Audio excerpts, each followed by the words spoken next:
ఒక పరిణామ క్రమంలో ఒక సిస్టమేటిక్గా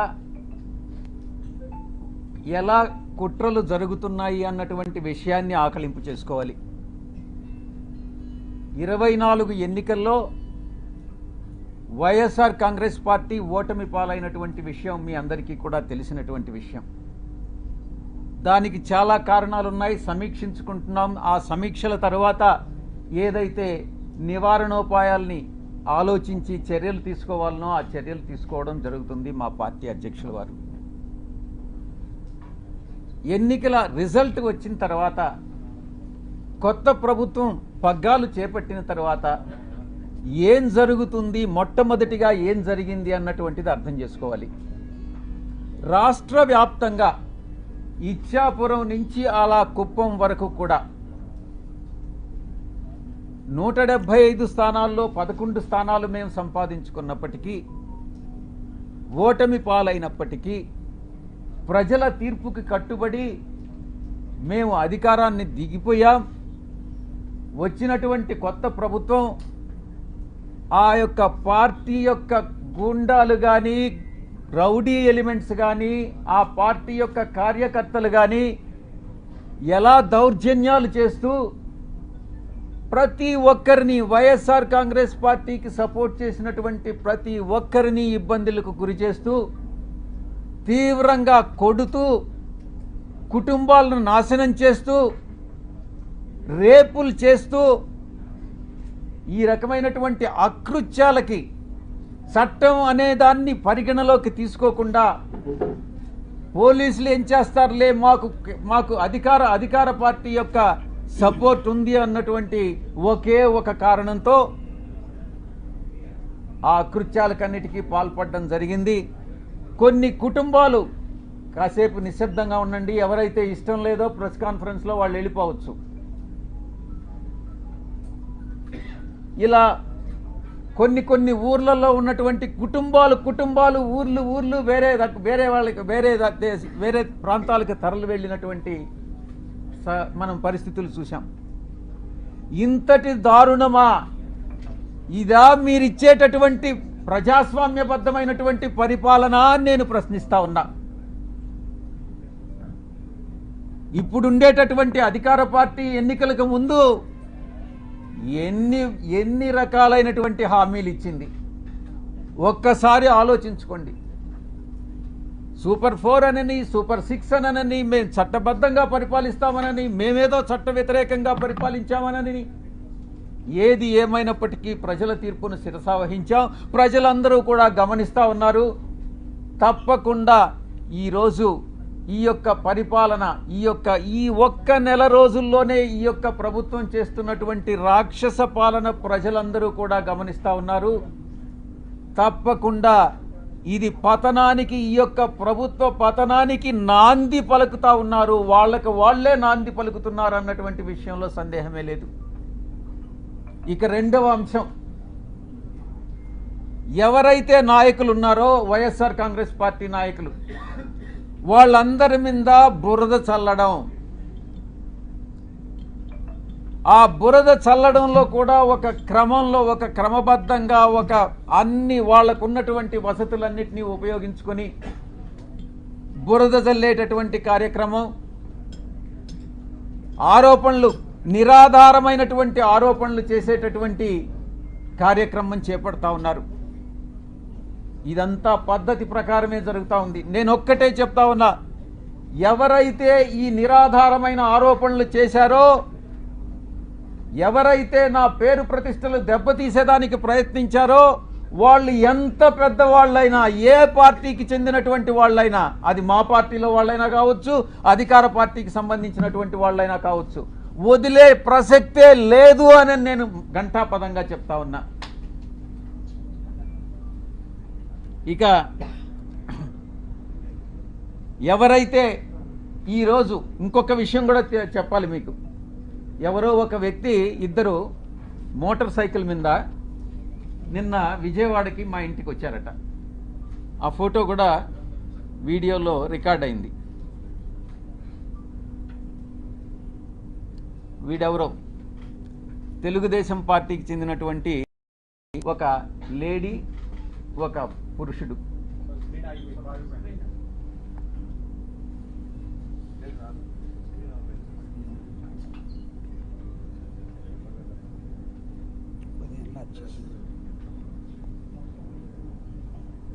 వీళ్ళు నేను ఒక్కటే చెప్తా ఉన్నా, వీడెవడో నాకు తెలీదు, వాడు ధైర్యంగా వచ్చి విజయసాయిరెడ్డి వాడు ఉండాడా ఇక్కడ, పారిపోయాడా అని అన్నాడంట. ఎక్కడికి పారిపోయాడు అని అన్నాడంట. వాడెవడో నాకు తెలీదు.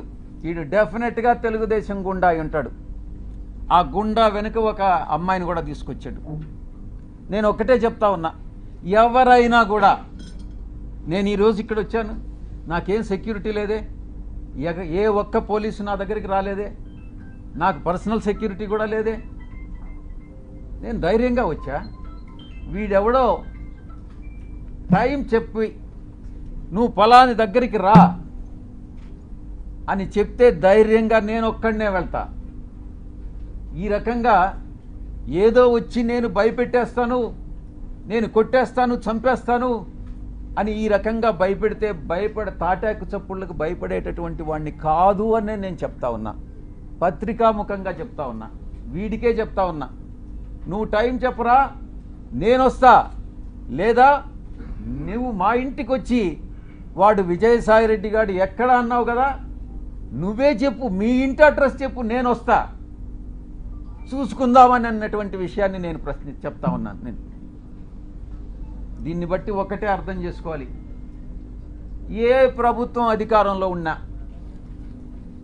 ఏ కూటమి అధికారంలో ఉన్నా, మేము ప్రతిపక్షంలో ఉన్నా, భయపడే ప్రసక్తి లేదు. మళ్ళీ తిరిగి వైఎస్ఆర్ కాంగ్రెస్ పార్టీ 5 సంవత్సరాల కాలంలో మళ్ళీ అధికారంలోకి వస్తుంది. మధ్యంతర ఎన్నికలుగానే వస్తే మళ్ళీ కూడా అధికారంలోకి వస్తుంది. ఎవరైతే తోక ఆడిస్తున్నారో ఆ తోక ఆడిచ్చే వాళ్ళందరినీ తిరిగి కత్తిరిస్తామని నేను పత్రికాముఖంగా చెప్తా ఉన్నా. ఇక బాబాసాహెబ్ అంబేద్కర్ గారు రాజ్యాంగాన్ని రూపొందించినప్పుడు రాజ్యాంగ రూపకర్త 4 స్తంభాల్ని నిర్మించారు. 1 పార్లమెంటు, 2 బ్యూరోక్రసీ, జ్యుడిషియరీ, ఆ తర్వాత మీరు 4th పిల్లర్ ప్రెస్.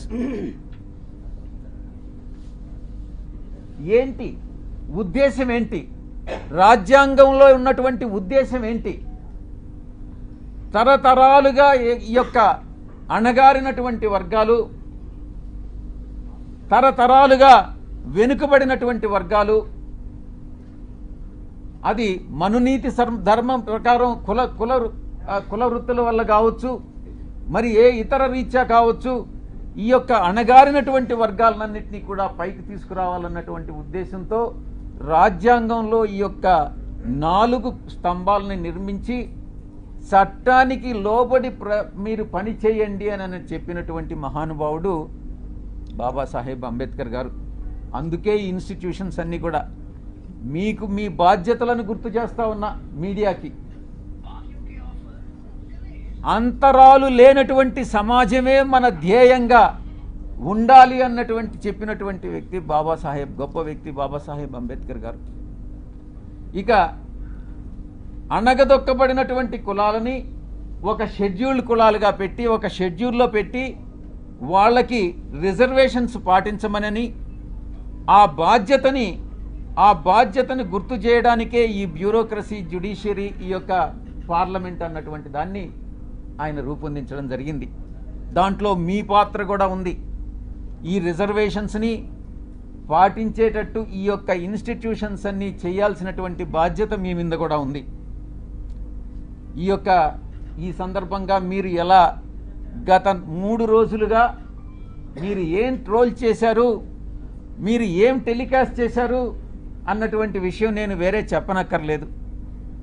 ఎవరికి మీరు ద్రోహం చేసింది?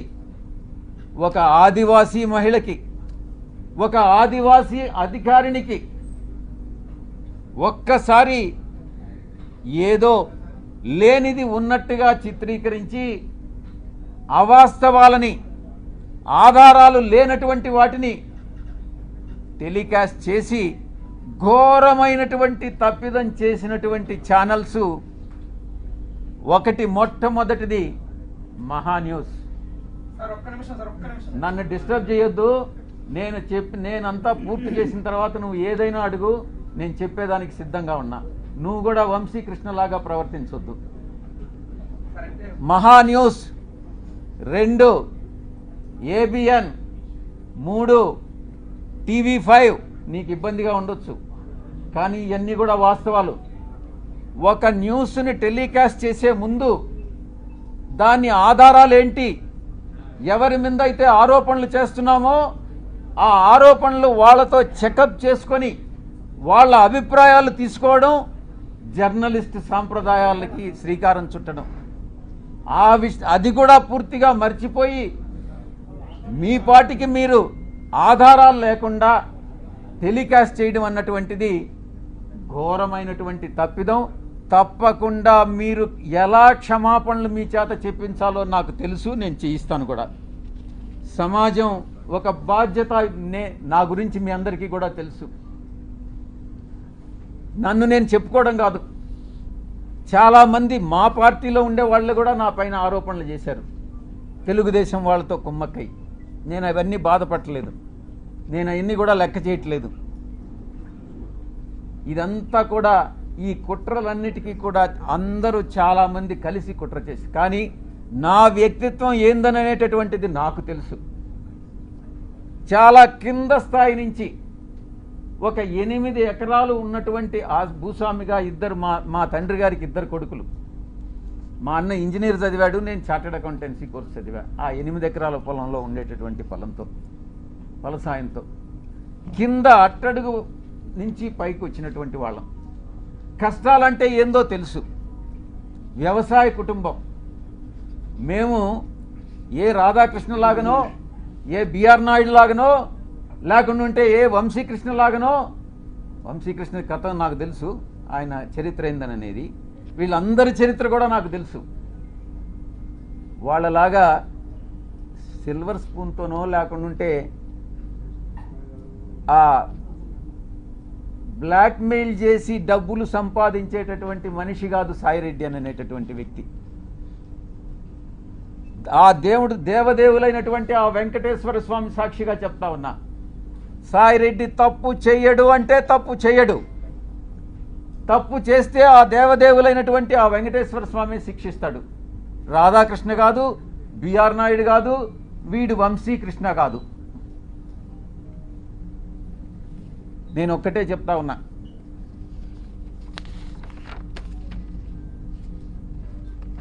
ఒక ఎంపీగా, బాధ్యతాయుతమైనటువంటి ఎంపీగా